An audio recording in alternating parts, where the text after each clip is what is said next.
설 명절을 잘 보내셨죠? 네, 우리가 이제 설 명절을 보내면서 한 해의 시작에 새로운 결단과 또 마음이 이렇게 설 명절을 다시 한번 좀 결단하는 시간이 돼서 우리는 참 감사한 부분이 있죠. 새해 인사를 다시 한번 해보겠습니다. 새해 복 많이 받으시기 바랍니다.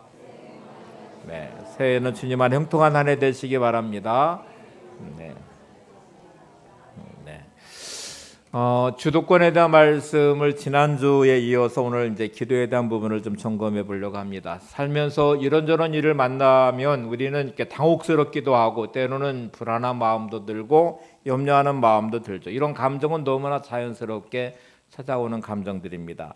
억울한 일 당하면 막 화가 나기도 하고 또 억울함에 치를 떨며 또 분노하기도 합니다. 이것도 또 찾아오는 당연한 감정일 수 있죠. 관계에 상처를 입으면 미움과 원망과 분노의 마음도 생기게 됩니다. 다 당연히 우리한테 있는 감정들인데 이제 이런 감정에 딱 묶이는 순간에 삶의 주도권이 일단 빼앗기죠. 끌려가기 시작합니다. 부정적 감정에 끌려가고 또 우리의 불안한 마음과 두려움과 염려의 마음에 빼앗기는 순간에 우리는 이렇게 삶의 주도권을 빼앗기면서 그게 마치 나의 주인 노릇하듯이 우리의 삶을 주장하기 시작하죠. 우리 지난주에는 이게 불청객이라는 단어로 제가 설명을 해드렸는데 여러분의 집에 찾아오는 불청객에게 막 집을 활짝 문 열어주고 다 가져가라고 내주시는 분도 없고요.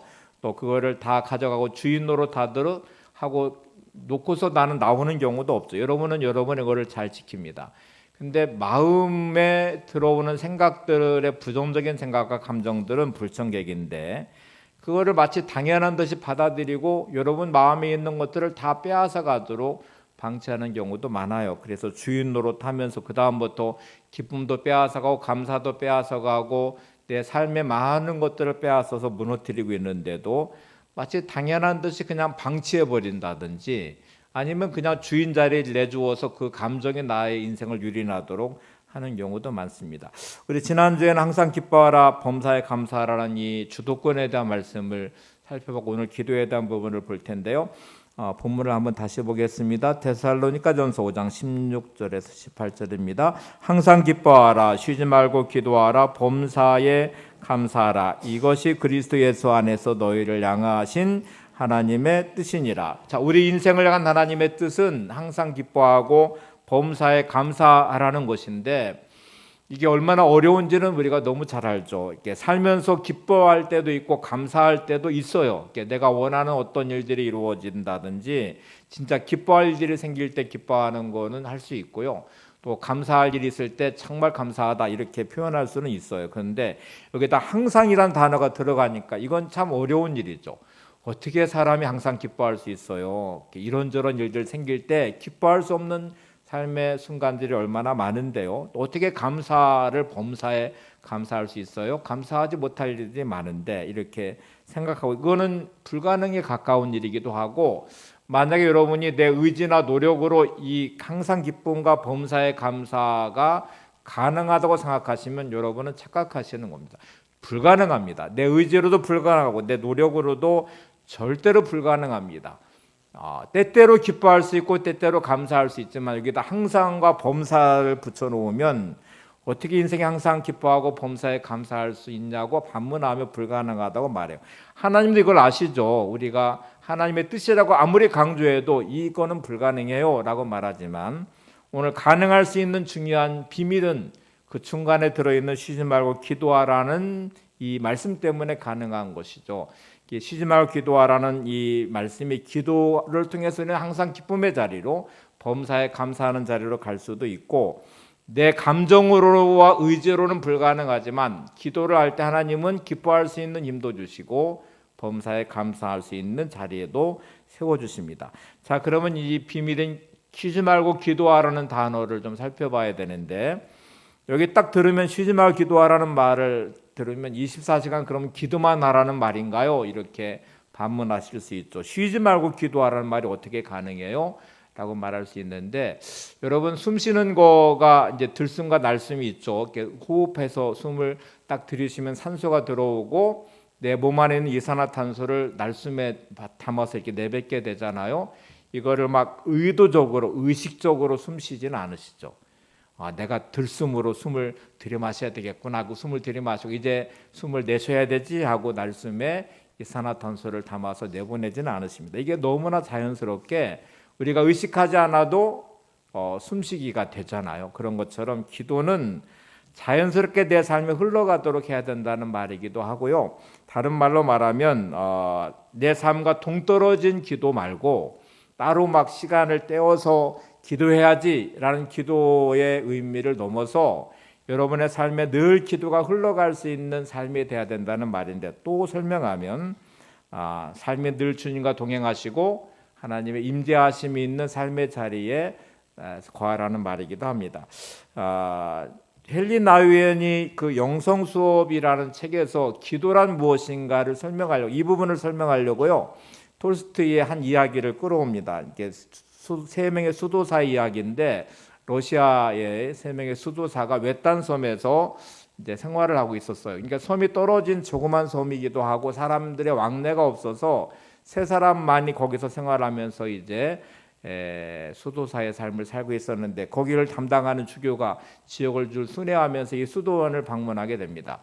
세 명의 수도사를 이렇게 면담을 하면서 살펴보니까 성경에 대해서도 문외한 일뿐만 아니라 주기도문도 못 외우고 있어요. 그러니까 우리가 외우고 있는 주기도문, 주님이 가르친 기도도 못 외우고 있는 상태에서 참 너무 영적 수준이 낮구나, 아직 성경의 지식이 미천하고 주기도문도 모르고 있구나 하고 생각해서 주교가 며칠 머물면서 주기도문을 가르쳐 주기도 하고 성경에 대한 여러 가지 지식도 이제 성경도 가르쳐 주었어요. 그리고 뿌듯한 마음으로 배를 타고 이제 그 섬을 떠났는데, 세 명의 수도사가 무리를 걸어서 막 오면서 주교님, 저희들 주기도문을 까먹었습니다. 다시 가르쳐 주세요라고 외치기 시작했습니다. 주님이 무리를 걸으시듯 무리를 걸어오고 있어요.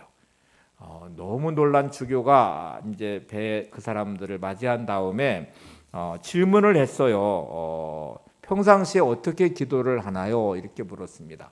주기도문도 모르고 성경에 대한 지식도 모르고 있는 세 명의 수도사는 아주 단순하게, 지금 물 위로 걷는다는 게 불가능하잖아요.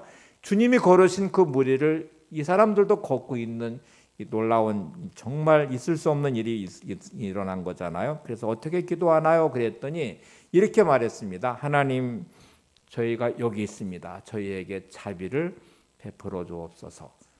딱 이렇게만 기도한대요. 하나님, 저희가 여기 있습니다. 저희에게 자비를 베풀어 주옵소서. 더 이상 설명이 필요 없었습니다. 주교는 주기도문을 알지 못해도 하나님의 임재하심이 늘 있는 이들의 삶, 아주 단순하지만 거룩하며 신성함이 있는 영적 깊이가 있는 이들의 모습을 확인하고 지금까지 기도하던 대로 기도하십시오라고 말하면서 평안히 지내시기를 바랍니다. 그리고 떠났다고 합니다. 이제 헨리 나우엔이 톨스토이의 이야기를 소개하면서 기도에 대한 정의를 이렇게 내렸습니다. 한번 화면 보세요. 같이 보겠습니다. 시작. 기도는 암송하는 것이 아니라 내 마음을 담은 진심의 고백을 드리는 것입니다. 기도는 일상과 별개가 아니라 내 삶의 존재 방식입니다. 되게 많은 분들은 기도 그러면 기도하는 시간을 가지고 성전에 나와서 예수님의 표현대로 말하면 골방에 들어가서 기도를 하는 것이 기도라고 말합니다. 그래서 대부분의 분들은 기도하는 시간을 내가 갖지 못하고 있어 이렇게 생각할 수도 있고, 기도를 그렇게 생각하니 일상의 삶의 기도가 없는, 마치 숨쉬기처럼 너무나 자연스러워야 될, 의식하지 않아도 늘 들숨과 날숨을 숨쉬고 내뱉으면서 우리의 건강을 지켜내듯이 우리가 기도가 흘러가는 삶을 살아야 되는데 이제 그렇지 못할 때가 많이 있죠.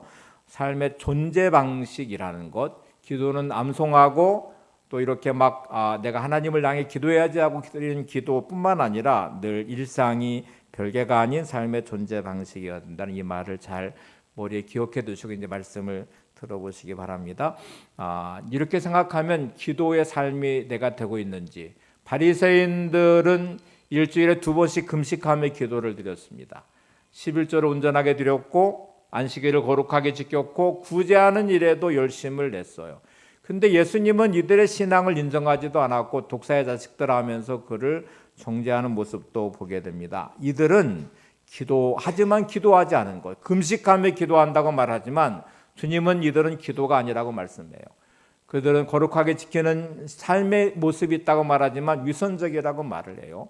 그들은 구제를 열심히 했지만 그것도 위선이라고 말합니다. 독사의 자식들하고 판단하죠. 우리가 신앙생활을 하면서 많은 분들이 기도하는 시간을 가지고 있으면 나는 기도해 이렇게 말하고, 기도하는 시간이 없을 때 나는 기도하지 않아 이렇게 말하는데, 이게 잘못됐다는 말이에요. 기도는 삶의 존재 방식이라고 지금 말합니다. 다시 좀 이렇게 설명을 해볼게요. 우리는 생각이 5만 가지 생각들이 흘러가요. 여러분은 생각 속에는 내가 원ton 원치 않던 수많은 생각들에 대해 머리를 스치고 지나갑니다. 이게 5만 가지 생각이죠. 진짜 이런저런 생각들을 하게 되는데, 이 생각 속에는 좋은 것도 있고 나쁜 것도 있어요. 부정적인 것도 있고 긍정적인 것도 있을 거예요. 또 내 인생을 아름답게 세워가는 좋은 생각도 있지만 인생을 무너뜨리는 나쁜 생각도 존재할 것입니다. 여러분, 이 생각의 흐름을 여러분은 관리하고 계신가요? 도대체 뭐로 관리해야 되나요? 기도로 관리하셔야 되거든요. 어떻게 관리해야 되는지, 하나님의 은혜가 계속 내 생각에 흘러 들어올 수 있도록 해야 됩니다. 내가 주님 안에 거하고 주님이 내 안에 거하시도록 해야 되고요. 성령 충만함이 되도록 하나님과 연결된 삶을 살아가셔야 되는데, 이건 기도로 가능한 거예요. 기도하시면서 계속 말씀을 내 생각에 계속 말씀의 필터를 통과하도록 하시면, 이런저런 생각들이 기도를 하면서 하나님 말씀으로 기도하면서 내 생각을 말씀의 필터를 통과시키면 아마 물이 정수되듯이 이렇게 생각들이 정리가 되게 될 것이고, 내 마음에 담는 생각과 버려야 될 생각들을 구별하기 시작할 것입니다. 정수기처럼 은혜의 정수기로 만약에 여러분의 생각들을 흘려보내기 시작한다면 여러분의 생각은 정리될 것이고 그 생각의 흐름들이 잡혀가게 될 거예요. 그러면 5만 가지의 생각은 일상의 삶에서 생각하는 것이듯, 기도가 계속 흘러서 말씀의 필터를 통과하고 은혜의 정수기를 통과하듯이 계속 생각의 흐름들을 정리해내고, 그리고 그것이 내 마음에 자리 잡도록 하는 과정들을 밟게 되겠죠. 이 모든 과정이 기도라고 생각하시면 돼요. 그럼 쉬지 말고 기도하라는 이 말씀이 이해가 되고, 이 기도의 과정을 통해서 나는 항상 기쁨의 자리로, 범사에 감사하는 자리로 흘러갈 수 있고요. 그 삶을 만들어낼 수 있죠. 부정적인 생각과 긍정적인 생각들이 존재하는데, 이 부정적인 생각과 긍정적인 생각들의 흐름이 나의 인생을 끌고 가는 것을 잘 보시면, 부정적인 생각이 나를 주장하기 시작하면 인생이 부정적으로 바뀌고 불평과 원망이 나오고 환경 안에 두려움과 낙심과 절망이 나를 사로잡게 될 것이고, 관계는 상처로 얼룩지며 미움과 분노의 마음이 흘러가게 될 것입니다. 이거를 바꿔내지 않으면 인생이 변화되지 않아요. 그래서 반드시 바꿔야 되는데 기도를 통해서 바꿔내시는 것이고, 늘 주님 안에서의 흘러가는 나의 생각을 말씀의 필터, 은혜의 정수기를 통과하듯이 계속 정리가 되면서 세워가게 될 거잖아요. 되게 부정적인 생각을 하는 사람들이 막 성격이 그래 이렇게 말하지만 아니요, 여러분의 신앙이 그렇게 만드는 것입니다. 믿음의 차이가 그렇게 만드는 거예요. 어느 순간 뭐 듣는지 모르지만 나의 삶의 습관이 항상 부정적인 쪽만 보는 분들이 계세요. 그러니까 좋은 것도 많은데 꼭 문제가 생긴 쪽에 문제들을 보고 사람을 보면서 늘 불평하고 원망하고 염려하고 두려워하고 사람을 판단하고 정죄하고 막 항상 그쪽만 발달되어 있는 사람들이 있어요. 이 사람들이 보는 시선과 관점이 그런 것인데, 우리가 신앙생활을 하고 나서는 이게 믿음이라는 기준으로 보셔야 돼요. 신앙의 차이가 결국 만들어낸 것입니다. 이스라엘 백성들이 출애굽을 하는 과정에 애굽의 종살이에 430년의 시간을 보내고 노예의 습관과 모습이 피동적이고 늘 끌려가듯 하는 인생의 습관을 버리지 못한 상태의 출애굽은 하나님의 그렇게 큰 은혜와 기적을 경험하고 나서도 광야의 불편함과 고난을 만나는 순간마다 불쑥불쑥 나오는 불평과 원망의 소리들이 계속 그들에게 흘러갔어요. 안 변했어요. 안 변한 그들이 결정적일 때 하나님의 무서운 심판을 받게 되고요. 가나안 땅을 두고도 못 들어갑니다. 하나님이 주시는 그 땅에 못 들어가고 광야에 40년을 보내면서 그들의 인생이 무너지고 1세대가 그렇게 끝나버리거든요. 많은 분들이 신앙생활을 하면서도 이 부정적인 생각과 불평의 원망의 모습을 못 버려요. 못 버리고 그게 마치 성격인 것처럼, 그게 마치 당연한 것처럼 말하기 시작하는데 광야 이스라엘 백성은 반드시 변화돼야 됩니다. 가나안에 들어가기 위해서 믿음의 사람으로 변화돼야 되고요. 하나님이 주시는 관점으로 보면서 모든 환경을 해석해내는 능력을 가져야 돼요. 고통과 고난의 그 순간에도 하나님의 은혜를 잊지 않아야 되고요. 하나님이 주신 그 땅을 바라보는 믿음의 시선이 필요했어요. 이것이 세워지지 않는 40년의 이스라엘 백성의 불행함이 오랜 동안 신앙생활을 하면서 기도를 한다고 하면서 말씀을 한다고 하면서 묶여있는 광야의 40년을 보내는 분들이 너무 많아요. 그게 마치 당연한 것처럼 말해요. 믿음은 반드시 변화돼야 되고요. 기도는 우리의 생각의 흐름을 반드시 걸러내셔야 되고 차단시키셔야 되고 내 마음에 담아내셔야 되거든요. 근데 여러분 한번 생각해 보세요. 나는 하나님이 주신 가나안으로 한 발짝도 내딛지 못한 광야에 40년에 묶여있는 사람은 아닌지, 오늘 나의 생각은 여전히 부정적이며 불평과 원망을 쏟아내며 늘 불안하고 염려하고 두려워하고 낙심하는 모습이 나의 삶을 사로잡고 있는데도 마치 당연한 것처럼 생각하고 있는지, 기도가 가장 필요한 이유는 여러분의 삶의 자리에 이 모든 것을 바꿔내야 되기 때문에 그래요. 하나님의 은혜가 흘러와서 내 마음을 바꿔야 되고요. 내 생각을 변화시켜야 되고 내 주시는 삶의 자리를 기대하는 마음으로 소망과 믿음으로 세우면서 하나님이 주신 이 약속의 가나안 땅으로 내 발걸음을 내디딜 수 있는 믿음의 자리에 나를 세워놓으셔야 돼요. 영국의 수장인 처칠이라는 분이 2차 대전을 영국 백성들과 함께 잘 극복해내신 분이거든요. 독일의 끝없는 이제 막 비행기 폭격이 밤마다 되고 점점 이제 영국에 가까워지는 독일군을 대하게 되고 대항할 힘과 능력이 없는 절망의 상황에서 처칠 수장은 수많은 그 고통과 고난에 자신의 삶을 겪어내면서 믿음을 가졌어요. 그래서 늘 기도하면서 영국 백성들을 향해 국민들을 향해서 라디오 방송을 통해서 희망의 메시지를 계속 주었습니다. 그가 말년에 자기 고향인 한 대학에서 연설을 했는데 인생에 축약된 한 구절의 연설이 너무너무 유명해졌어요. 화면에 보시는 듯 이렇게 딱 한 구절의 말을 하고 내려왔습니다. 절대로 포기하지 마십시오. 자기가 겪어왔던 시간들과 또 2차 대전을 겪어내면서 절망했던 영국 국민들과 함께 이 고난과 역경을 전쟁을 겪어내면서 가졌던 그의 철학이었어요. 절대로 포기하지 마십시오. 여러분은 생각하는 대로 인생의 길을 가게 되고요. 아는 만큼 보여요. 하나님이 주시는 수많은 기회들이 있는데 믿음의 눈을 갖지 못하면 그 기회는 절대로 보이지 않아요.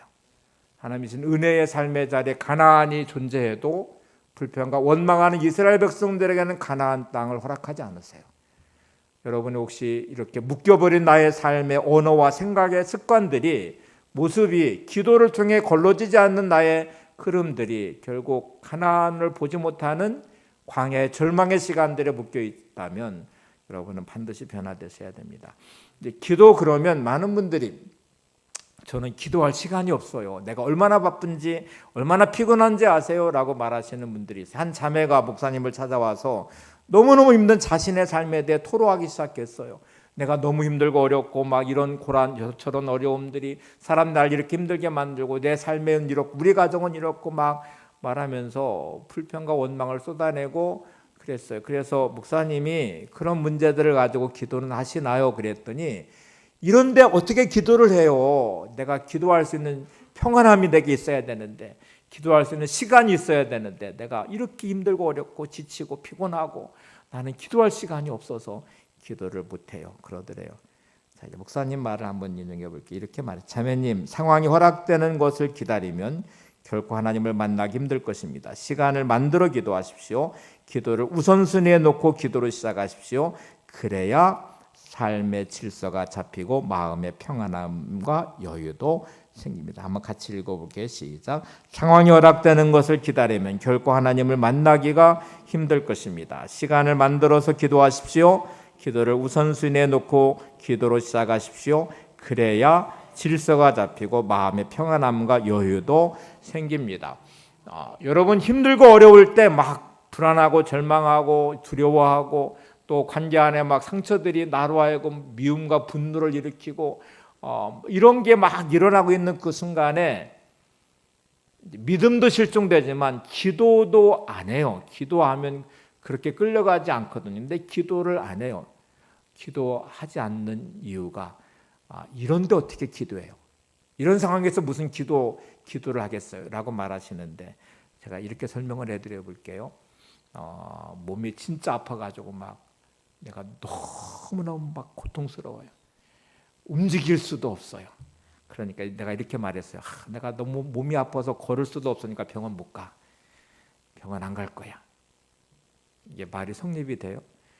평상시에 병원 안 가셔도 돼요. 근데 진짜 몸이 아프면 기어서라도 가고 119라도 불러서 가고 누구한테 전화해서 병원 좀 데려달라고 할 수도 있고 이제 그 병원은 그렇게 필요한 거잖아요. 진짜 여러분 고통스럽고 어려우시면 거기가 기도해야 되는 자리예요. 하나님을 찾으셔야 되는 자리예요. 기도할 시간이 없다고 말하지 마세요. 여러분 힘들고 어렵고 너무너무 고통스럽고 감정에 막 격분이 일어나고요. 두려움과 염려에 묶여있는 그 순간이 기도해야 되는 자리라니까요. 기도가 회복되어야 여러분의 삶이 회복되는 거예요. 기도가 회복돼서 여러분의 감정이 추스려지는 거예요. 기도가 회복돼서야 여러분의 무너진 삶이 다시 회복되는 거예요. 근데 우리는 이런 주신 하나님의 어쩌면 기회인데 그런 기회를 끝없이 놓치면서 기도하지 않으니 하나님이 보여주시는 것을 볼 수 없죠. 기도하지 않으니 감정의 교풍만 일어나는 그 삶의 온갖 것들이 다 주도권을 빼앗긴 불청객이 찾아왔는데 고치지 않은, 영적으로 회복되지 않으니 하나님이 주시는 기회를 볼 수 없죠. 성경에는 수많은 고난과 역경이 나오고 또 수많은 관계의 막 상처의 무너짐들이 나오지만 믿음의 사람들을 보시면 다 기도로 하나님 앞에서 회복했습니다. 하나님을 통해서 그 모든 것들을 역전시켰어요. 그래서 고난 중에 찬송하라는 말, 모든 게 합력해 선을 이루신다는 말, 환난이 있을 때에도 범사에 감사할 수 있는 마음은 하나님이 주시는 마음이지 내가 가질 수 있는 마음이 아니거든요. 그러니까 기도가 그래서 필요한 거거든요. 그런데 삶의 분주함이 기도를 빼앗아 가고요. 일어나는 감정들의 요동침이 나의 기도를 빼앗아 가요. 근데 거기가 기도가 꼭 필요한 자리거든요. 그 자리가 기도의 자리여야 되거든요. 몸이 아파서 막 떼굴떼굴 구를 때 의사가 필요하고 병원이 필요한 거잖아요. 근데 그래서 병원 안 간다고 말하는 게 어불성설이듯이 그래서 기도를 못 한다는 말이 안 되는 말이죠. 인터넷 사장했던 앤드루 그루브의 말 중에 아주 간단한 말인데 좀 이렇게 강력한 말이 있습니다. 21세기에는 오직 편집광만이 살아남는다. 이 편집광 미친 듯이 집중하라는 말이에요. 한 곳에 막 집중해서 그거를 반드시 이루어야 돼요. 인텔은 회사의 위기를 만났을 때 다른 거 다 내려놓고요. 이 칩 하나, 반도체 칩 하나에 집중해서 앤드루 그루브가 거기에 막 몰두해서 이 하나만 가지고 집중해서 세계적인 회사를 키워냈어요. 그러니까 여러분의 인생에 이것저것 막 신경 쓰는 거가 삶의 에너지를 다 빼앗아 간다면 여러분 그 문제를 해결할 수 있는 분은 하나님이십니다. 그러면 하나님께 집중하셔야 돼요. 그 시간은 하나님께 집중해야 되는 시간이고 그 시간은 기도의 시간이어야 돼요. 머리가 혼란스러워서 진짜 아무것도 못할 것 같다면 그 자리는 기도를 붙잡으셔야 돼요. 마음에 격동이 일어나서 막 울분이 미움과 분노가 내 안에 끓어오른다면 그 시간은 반드시 기도하시는 시간이어야 돼요. 인생이 무너지는 고통과 실패의 자리시라면 우왕좌왕 방황하지 마시고 여러분 편집광만 살아남는다는 이 앤드루 그루브의 말처럼 하나님께 미친 듯이 집중하시면서 기도하셔야 돼요. 새벽 기도의 시간이 여러분과 별로 상관이 없어 보이죠. 많은 분들은 나는 육체 노동을 해서 피곤해가지고 새벽기도 절대로 못해. 새벽기도 한번 나왔다가 막 하루 종일 해롱해롱 해가지고 막 정신이 없어가지고 생활이 안 돼. 이러시는 분들도 많이 계시더라고요. 또 이렇게 안 하던 걸 하면은 진짜 막 에너지가 뺏기고 정신이 해롱해롱하죠. 저한테 새벽기도가 어려워요 물으면 저는 절대로 어렵지 않습니다. 제 평생의 새벽기도를 했기 때문이기도 하고, 그러니까 몸에 습관이 들어있기도 하고요. 너무나 자연스럽게 아무리 뭐 늦게 자고 피곤해도 새벽 4시면 일어나요. 근데 이제 여러분들한테는 뭐 하시는 분들은 쉬운데 안 하시는 분들은 어려워요. 그래서 나는 죽어도 새벽기도 못 해요. 그런데 진짜 여러분 죽을 것 같은 상황과 환경 만나서 이것저것 해도 도저히 답이 없을 때 새벽에 나와서 기도를 하실까요? 안 하실까요? 하나님 아니면 방법 없어요. 나는 진짜 하나님 아니면 방법 없어요. 그러면 여러분 아무리 피곤하고 아무리 힘들고 어려워도 새벽을 깨우시거든요. 하나님 아니면 안 돼요라고 드는 생각에 시간 없어요라고 말하지 않죠. 피곤하다고도 말하지 않죠. 기도만이 방법임을 알 때 우리는 기도의 자리에 서게 되거든요.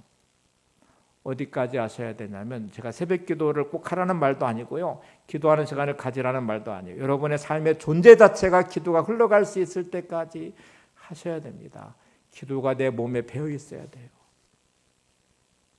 내 생각에 계속 기도가 흘러 들어갈 수 있도록 말씀의 필터를 통과해서 내 생각이 온전해질 수 있도록 내 감정이 계속 주님의 중심에 잡혀서 내 모든 감정이 주님이 주신 생각으로 기쁨의 자리로 감사함의 자리로 나갈 때까지 기도하는 것이 중요합니다. 성경에는 이런 기도가 나와 있어요. 약복강의 야곱의 기도를 기억하시나요? 고향으로 돌아가는 야곱이 형 에서가 그 소식을 듣고 400명의 군대 가신들을 이끌고 야곱을 죽이려 와요. 점점 만나는 날짜가 다가오고 이 밤만 새면은 형 에서를 만나야 되고 결국 죽임을 당할 것 같은 절박함에 야곱은 하나님의 전사와 사자와 씨름하면서 놓지 않아요. 한두 뼈가 위골될 때까지 포기하지 않는 그의 처절한 기도, 포기하지 않는 야곱의 기도가 약복강의 기도예요. 여러분은 이런 기도를 드려보셨습니까? 한나가 술 취한 것 같다는 말을 들을 정도로 몰입해서 기도하는 간절한 기도가 사무엘을 낳게 되죠.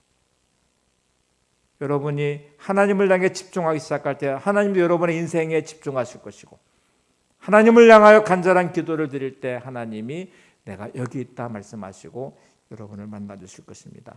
아놀드 토임이란 역사학자는 역사를 도전과 응전이라는 단어로 설명했어요. 역사는 발전하든 퇴보하든지 간에 어떤 문제가 생기면 이게 도전이 돼요. 그러면 거기에 응전하는 것에 의해서 역사는 발전하든지 퇴보하든지 정반합이란 어떤 해결의 말처럼 그 어떤 결과가 도출이 돼요.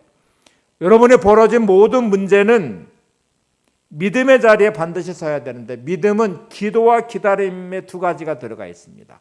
반드시 믿음의 자리에 있다는 말은 하나님을 향해서 기도하는 시간을 가지셔야 되고요. 기도한 후에 하나님의 때를 기다리는 인내의 시간이 반드시 필요해요.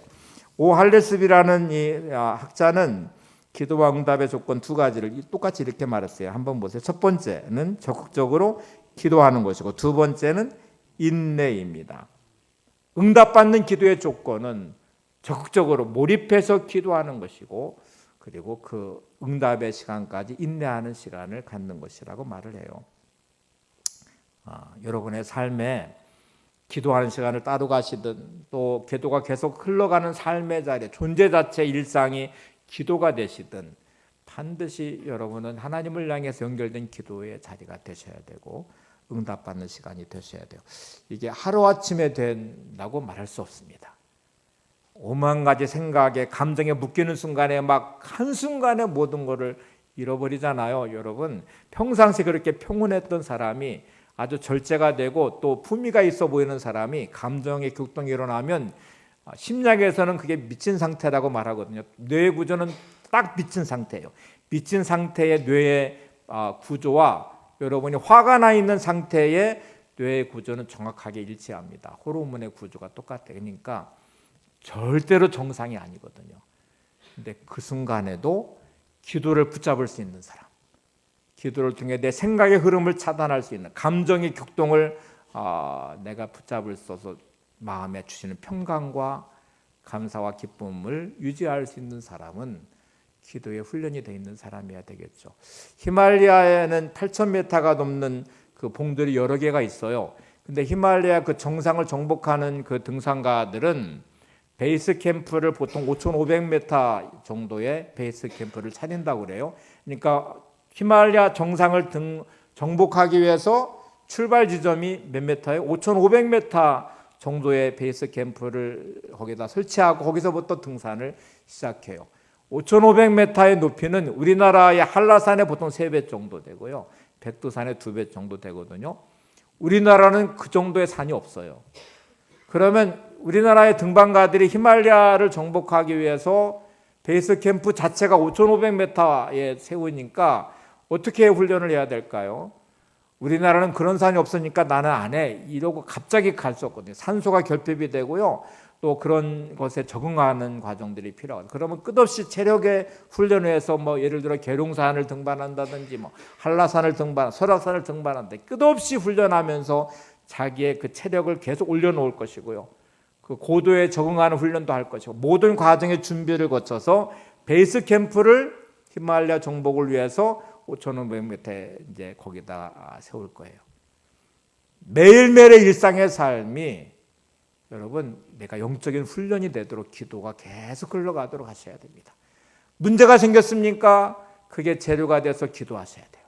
감사할 일이 생기셨습니까? 그가 재료가 되어서 또 하나님께 감사의 기도를 올리셔야 돼요. 마음이 불안하고 두려우십니까? 그것도 재료로 삼아서 하나님께 기도하셔야 돼요. 그래서 기도가 나의 삶의 일상의 늘 삶의 모습이 존재 자체의 모습이 되도록 하시는 거를 해놓으셔야 큰 문제를 만나도 두려워하지 않고 당황하지 않고 염려하지 않고 감사함으로 기도할 수 있는 이 영적 베이스 캠프가 만들어지는 거죠. 거기서부터 드디어 기도의 정상을 정복하는 응답의 자리까지 갈 수 있습니다. 오늘 빌립보서 본문을 다시 한번 보시죠. 빌립보서 4장 6절을 보세요. 아무것도 염려하지 말고 다만 모든 일에 기도와 간구로 너희 구할 것을 감사함으로 하나님께 아뢰라. 아무것도 염려하지 말고 다만 모든 일에 기도와 간구로 감사함으로 하나님께 아뢰라 이렇게 말합니다. 아무것도 염려하지 말고라는 말은 염려할 일이 많이 있다는 말이기도 해요. 두려울 일들이 많이 있어요. 모든 사람은 다 똑같아요. 여러분 막 돈이 많은 사람은 권력 있는 사람은 의지가 강한 사람은 절대로 두려워하지 않고 염려하지 않을 거야 라고 생각하시면 아니요, 나는 연약하니까 돈도 없으니까 나는 힘도 없으니까 내가 염려하고 두려워하지 라고 생각하시는데 돈을 아무리 벌었어도요 두려움과 염려는 사라지지 않아요. 권력을 가지셔도 두려움과 염려는 사라지지 않아요. 로마 제국의 가장 위대한 황제가 시저이거든요. 시저는 뭐를 두려워하는 줄 아세요? 어둠을 두려워했어요. 밤만 되면 두려움에 떨었대요. 2차 대전을 이끈 히틀러, 인간의 의지가 어떤 것인지를 보여주고 하여튼 우월주의에 빠져서 그랬는데 히틀러는 평생 암살에 대한 두려움이 있었고요. 그 암살의 주범이 여자일 거라고 생각해서 평생 결혼을 안 했어요. 전쟁에 패하고 나서 죽기 15분 전에 결혼식을 올리고 둘이 총으로 자살을 했어요. 소련의 독재자 스탈린은 그렇게 많은 사람을 죽이고 또 자기의 절대 권력의 자리에 세웠는데 이 사람은 밤에 잠자리에 들기를 두려워했어요. 암살당할 위험에. 그래서 7개의 방을 마련해서 매일매일 어디서 잠자는지 모르게 했어요. 거기다가 막 식은 자물쇠를 엄청 만들어서 금고처럼 만들어서 그 안에서 잠그고 잠을 잤어요.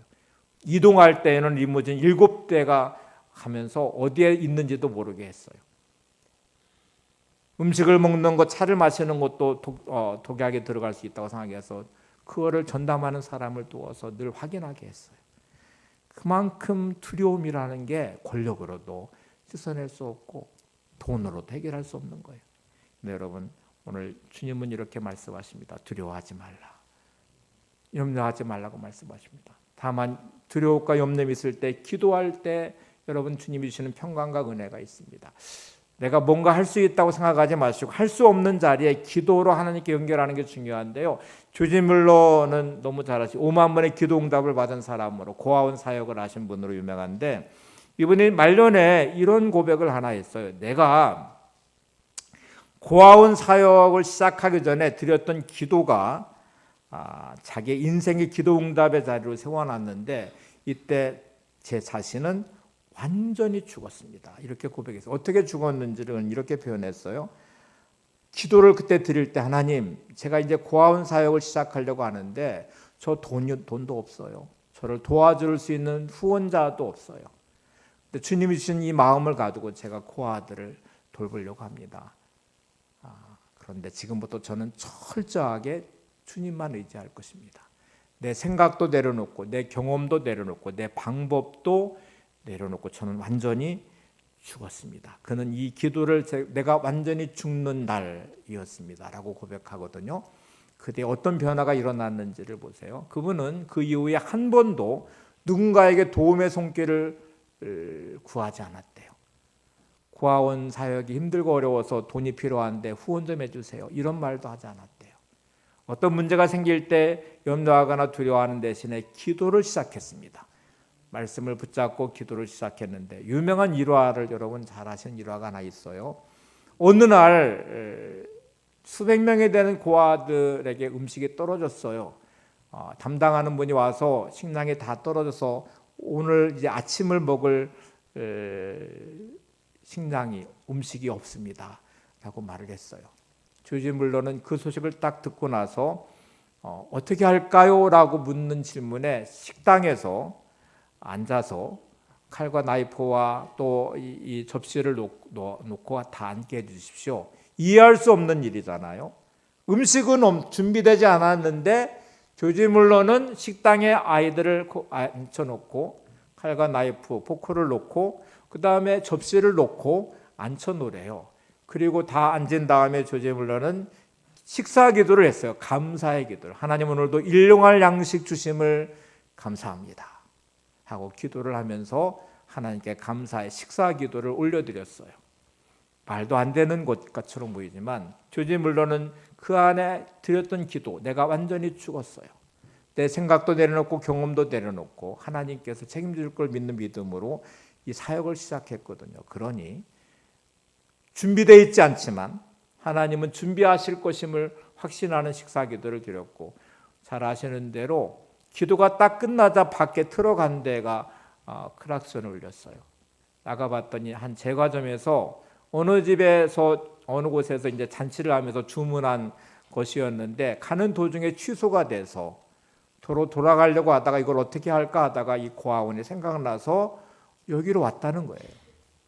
우연처럼 보이지만 하나님에 대한 기도 응답이었죠. 5만 번의 기도 응답에 대한 책에 나와 있는 내용인데 여러분, 기도한다는 것, 내게 있는 감정이든 생각이든 나의 경험들을 내려놓고 하나님께 나를 연결하는 것입니다.